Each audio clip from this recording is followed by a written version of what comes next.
Hello, hello, hello. Welcome to Nomad Futurist. This is your host, Nabeel Mahmood, and today I'm joined with Dana Richards. Would you introduce yourself to our audience? What do you do? I am the coordinator for the College and Career Pathways programming at the Santa Clara County Office of Education. We get to raise money and we get to provide all kinds of technical assistance and innovative support and premier services to our 31 school districts in Santa Clara County. That's a lot of kids and a lot of amazing collaborators and educational partners. We also have quite a network of community-based organizations and industry partners, higher ed partners that share in this work with us. That's amazing. I mean, that's a lot of responsibility. The future relies on you. The future is literally in your hands. We engaged with you earlier this year, and you have been a strong advocate of Nomad Futurist, the foundation, the initiative. Could you expand or just share with the audience as to what your learning experience and working experience with us has been thus far? It is really exciting and inspiring when we have partners who grow out of industry experience. And when I see folks coming out of industry who are making a solid commitment to local, homegrown workforce development, there are three gaps that a lot of my work is guided by, trying to narrow these three gaps or close them, of course, ideally. One, we have huge income gaps in our Silicon Valley region, right? There's the haves and the have-nots.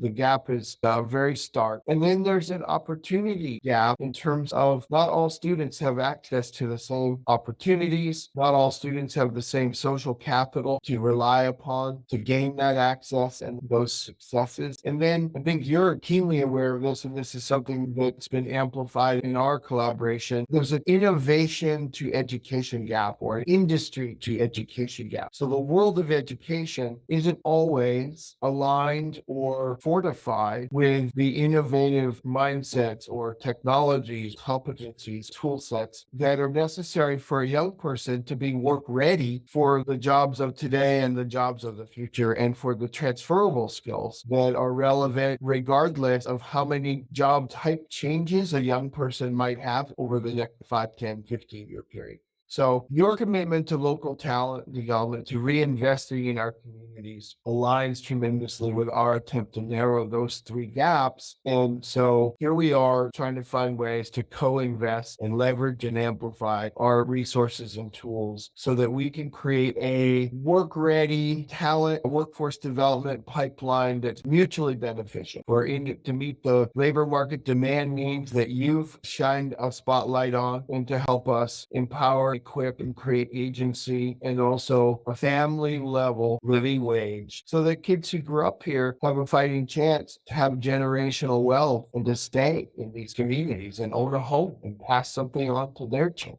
I'm excited about our collaboration, and I see the initiative that you're taking, the commitment you made to pivot from personal benefit from your work to civic engagement and the common good, and especially helping with the youth in art. So I thank Nomad Futures for that commitment. Oh, thank you for wonderful words. It totally baffles my mind. How do we as industry leaders forget about the obvious? And the fact that even the users using all the technology don't ask what's behind the curtains. We need to educate the educators. We need to educate users. We need to continuously create opportunities for everybody. I really, really do appreciate you hearing us out and listening to a sector that had been the best kept secret for several decades to being our spokesman in the field. What are some of the tips you can recommend for us as an industry to expand our reach into the educational sector in order to create actionable change? Great question. I would say look at the process as an investment in local long-term workforce development. It starts as young as we can possibly start. Two, we need to create incentives for young people to move along the career development continuum and to grow their identity and their sense of where they belong in the economy. Part of the issue is that we have gender issues, we have socioeconomic issues, ethnicity issues, where identity structures collide with the opportunities and the labor market demand.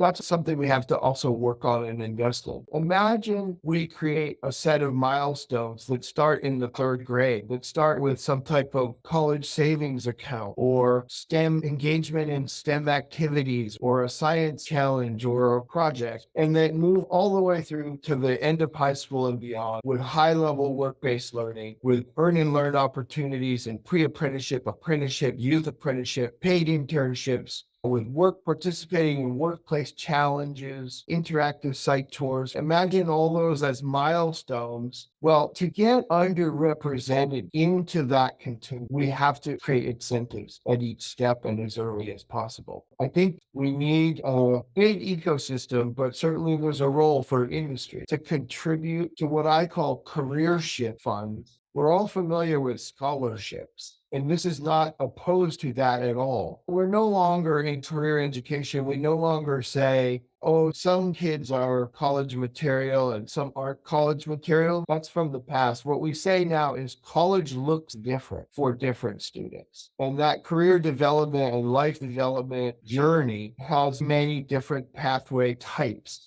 But the goal is common: lifelong learning, quality of life, the ability to have intergenerational wealth, and the ability to have a family level living wage based on the region you grew up in or where you want to, right? So investing in that careership incentive fund, that's important. If you're not set up as an industry partner to dedicate a lot of staff time, or you're not ready yet to tackle the liability issues associated with engaging with under 18-year-old youth in our K-12 space, then you can make a financial investment to support those that are ready and to encourage students to take bold steps along that continuum to advance their career and life journey. One of the issues I mentioned was social capital, the difference people have in terms of their social capital. So mentor relationship, opportunities for site tours where participation, engaging in workplace challenges, design thinking, guided workplace challenges that are authentic and real that students can engage in as early as possible to get a feel for it. That's relationship building. That's making a commitment. My dream is that we have industry partners who adopt a site, adopt a pathway, adopt a work type continuum. So those relationships, that's a big investment. It's a risk, but there's no innovation that I've ever seen in my lifetime that doesn't involve some type of calculated risk. So I want to bet on the hidden genius. I want to bet on the talent of our underrepresented youth, all of our youth. And I'd like some industry partners to ante up with me, both in terms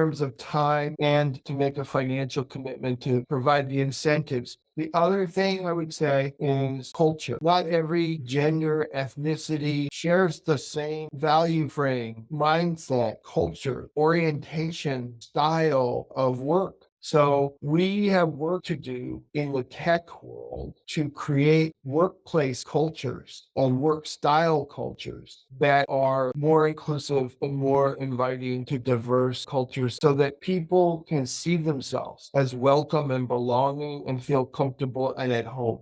I noticed some students like to work alone, individually. Other students are very relational, very social. So how do you create work environments and work cultures that allow for a balance of I'm in my own space doing my own thing versus I need the synergy and the co-learning and the collaboration of a strong team in my approach to work. So there you have it. Financial investment, relationship investment, and transforming cultures to be more inclusive and welcoming. Got to plant those seeds today and reap the benefits tomorrow. It's an investment. Absolutely. When you invest in local youth, you have you have gratitude. Companies that invest early and over a period of time in an employee where they are being drawn into a level of income and a level of complexity and a level of technological sophistication that they did not think that they would have access to. There is a much higher level of loyalty with those employees than we find in the general tech workplace where there's a lot of mobility. We talk about diversity, equity, and inclusion. We often believe that everyone's made equal and everybody should have a similar opportunity and exposure so that they can make smarter decisions. Now, in your years of experience in the education sector and seeing the adoption of all things digital, how has it impacted the way you personally see technology and the way people that you interact with, as well as the younger generation, embrace embracing technology and potentially even e-learning? We have an incredible opportunity to use digital tools and to use technology to put students in the driver's seat as the agents of their own educational process, and to have all kinds of opportunities for hybrid, synchronous, asynchronous uses, engagement with tools and curriculum. So I don't think that technology can ever take the place of meaningful in-person transformational mentoring relationships. So I don't think that we want to substitute that personalization and that direct contact, nor could we. But as far as allowing students to move at their own pace and to be the drivers, I think that digital tools are fantastic. There's a lot of room for development and transformation. So a lot of possibility, and we've only cracked the surface of what the implications are. Absolutely. Well, you can't have said it any better. How has your experience been working with Nomad Futurist Foundation? And what do you think are some of the core areas that we should be focusing on besides educating the educators, bringing kids to the forefront, exposing them to the sector? And we're going to be launching an online academy as well next year. Are there any other areas that we should be focusing on? And how do we increase our reach to the people that have probably never heard of us before, or they don't even know that they've got a career path in the technology sector? First of all, hats off to what you're already doing and what you have on deck. There's a big need for that. That's great. And I look forward to continuing our collaboration and working together on that journey. I would say if you can use your positional influence based on your industry experience and networks to grow the buy-in from industry partners, to take that risk, to say money that we would have invested, or a percentage of the money that we would have invested in essentially buying someone's already developed investment in their own value added capacities, take a fraction because we're investing. We've got visas that we invest in. We've got incentives and bonuses and stock options and various forms. Even salary level is a kind of buyback of your graduate degree or what you've invested privately. So what I would ask you to do is help build curiosity and deeper understanding that could lead to a fraction of that investment being invested in an intentional local talent development initiative, a shared initiative and mission. I will say the sooner we can invest in interviewing, the better, the more inclusive. So I'd say be a champion and ambassador using your street cred, so to speak, and positional power for sure. And then let's roll our sleeves up and get into the weeds a little on what are the job types, where are the most viable employment opportunities in our subregion. Let's look at Silicon Valley subregional opportunities. And then let's identify some sympathetic early adopter companies that are willing to work with us to scaffold those relationships that we want to build with local talent, local youth. Let's create a consortium of early adopting companies that are willing, even on a small scale, to make the kind of commitments that we've been talking about. And let's identify job types that are good entry jobs, but that are entry jobs that where you're entering a career, not a job. Where we can see a clear path, right, to progress and grow your skills, and that companies will invest in that growth. And then, of course, we're high on this theme of sustainability and sustainable technology, federally and regionally, state and regional. We made big commitments. We have big policy statements and commitments to decarbonization, to climate response, civic engagement of our youth who are inheriting these problems. We can look at the role of sustainability, both in terms of job types, but also in terms of the lens that applies to all job types within the sector and within the pathways that you're focused on. And better than I do, these energy demands that already exist and that are projected to increase incredibly with AI and how quantum computing comes online.